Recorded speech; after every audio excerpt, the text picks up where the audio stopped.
Hi! In front of me is SONY Xperia 5.3 and today I would like to show you how you can download and apply iOS Launcher on this Android. Start by opening Play Store, clicking on the search bar and typing iOS Launcher. Now you need to download this free app from this developer and choose Open. Following that, wait for pop-ups to show up, and when they do, select while using the app and allow. Then choose Home button, click on iOS Launcher, tap on OK in the pop-up, click on Got it, and as you can see, Apple layout was applied successfully on my device.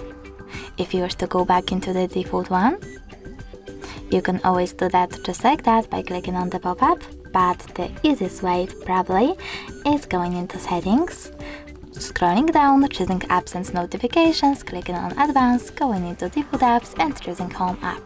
Now, if you wish to apply the iOS one, just click on it. If you wish to go back into the default one, click on Xperia Home.